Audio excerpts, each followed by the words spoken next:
Hey there guys, you've got Daniela with Adventures in Consciousness and welcome to another body awareness belly dance plus size belly dance class.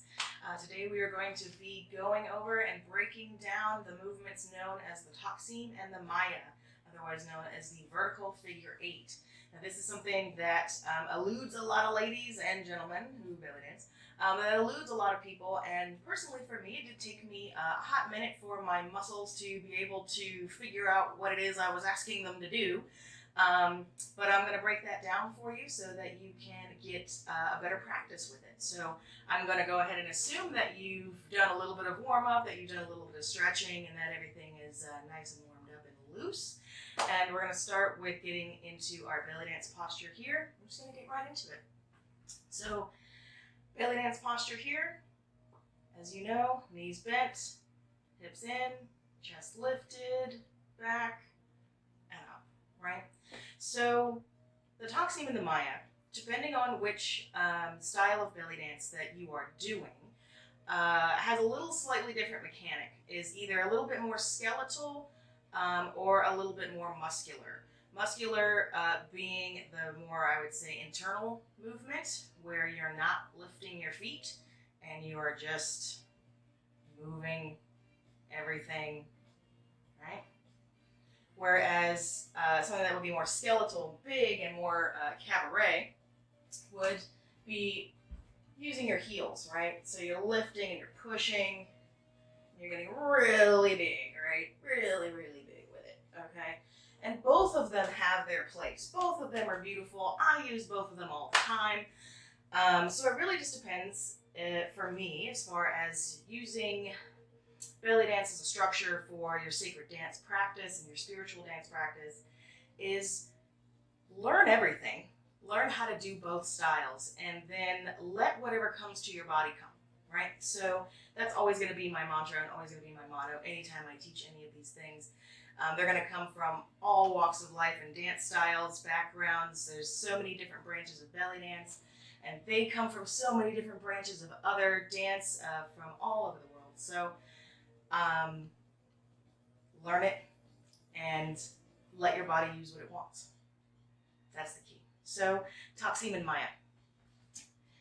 I'm going to show you both, and we'll start with what most people would consider the easier, quote-unquote easier version, which is the bigger skeletal with your heels involved. So I'm going to back up a little bit here. Hopefully you guys can see everything.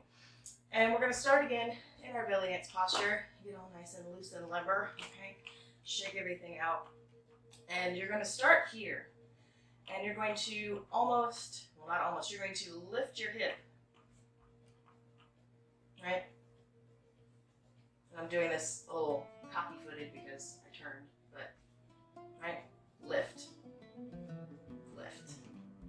Practice that lift. And it feels weird because it's like you've got enough room, but you don't. Especially for us plus-size girls, right?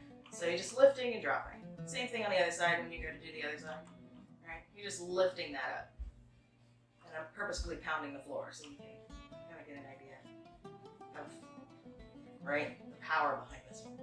And you can actually actively use your heels anytime you dance for effect anyway, so have fun with that. So the beginning is lift, and then you're going to push out. So it's a slide, it's a hip slide, right? So you're lifted, slide, drop it. And by automatically dropping this, which this leg is a little bit more straighter than this leg, it's interesting how it functions. So you lift, heel, up, lift, slide, drop, and by the virtue of you dropping your hip, this other one wants to hit up. And if you're playing with your heels, you just let your foot be drug up by your hip as it pistons, okay? So that's really the key to both the Taxim and the Maya, is to let the body figure out that smooth, fluid motion, which is kind of more or less natural. You just have to retrain it, So you lift, slide out, drop. And again, by the virtue of you dropping, you're already in the position, you're lifted. Slide out, drop. Again, you're already lifted. Slide out, drop. Right? And then you just practice making it smooth. Of course, sorry, I was doing the more muscular version. Right? So with heels, sometimes it helps to put your hands here. Practice in the mirror or up against some glass that you can see yourself in. Or even do this, with your phone camera. Or it helps sometimes to stabilize your chest when you're practicing that. Hold your arms out as if you're pushing them against the wall. Right? So this is the toxin. Whew, excuse me. Speaking of getting stuff out, right, ladies? Don't be surprised if that happens. As you get into your dance practice and as you start moving your body, if you belch or if you fart or if you do whatever, because not only is that you moving the things around in your body and releasing gases and things you don't need, which is great, because who likes to be bloated? But it also is energetically releasing a lot of stuff too. Because personally, when I do energy work or when I do healing work or anything like that, I'm constantly yawning and belching and like tearing up, and it's just like the energy processing itself out of your body. So let it come out. If you're gonna belch, let it come out. This is your time, this is your practice time, this is your you time, your self-care time, your divine time. If you're gonna belch, who's there to care? And if they do care,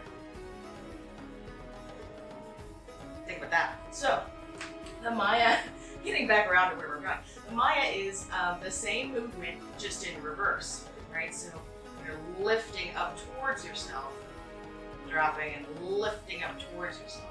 I kind of try to remember the names because I couldn't remember the difference between the two. I always got two of them confused. Is the Maya is towards me. It's like mine, Maya. This is how I have to remember something, guys. And then the Taxim is like taxes. Taxes go out. They go out away from you. They go. That's money going out of the door, right? So that's kind of how I remembered it. But the same thing, right? Okay, ladies. So we're going to be in our belly dance position. We're going to be playing with our heels, making sure everything's nice and loose. And we're going to be, instead of going up and out and dropping, okay, we're going to be dropping first, sliding out, and then lifting that up. So this is a little bit more of a difficult one for some people. You really have to play with your weight distribution and your balance, okay?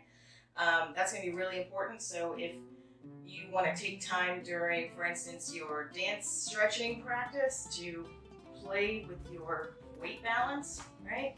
And be able to hold your entire weight and do stuff, that's the perfect time to do it. Perfect time to play around. That's basically what dance stretching is, playing around with your body, letting it stretch out and get the movement it needs. So the Maya, right? So you're down. So practice that. Down, down.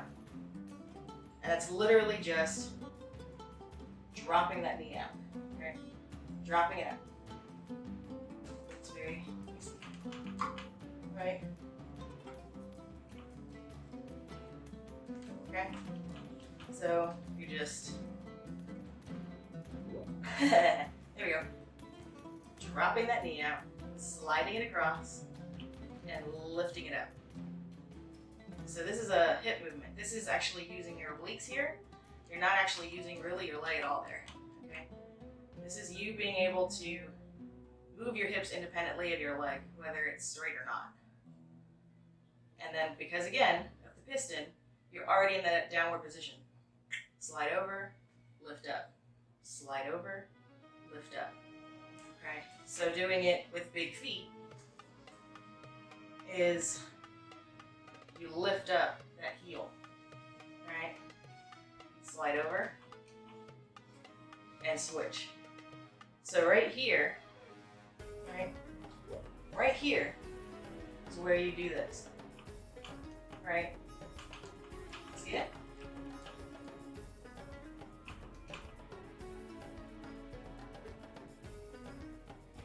Over exaggerating a little bit, obviously. I'm using a little bit more of my body so you can see it.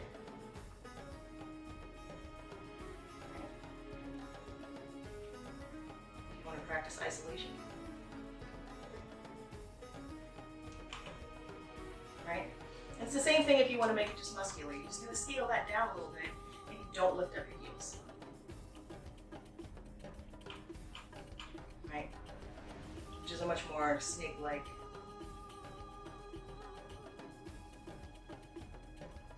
serpentine flow rather than your big bowl just, right?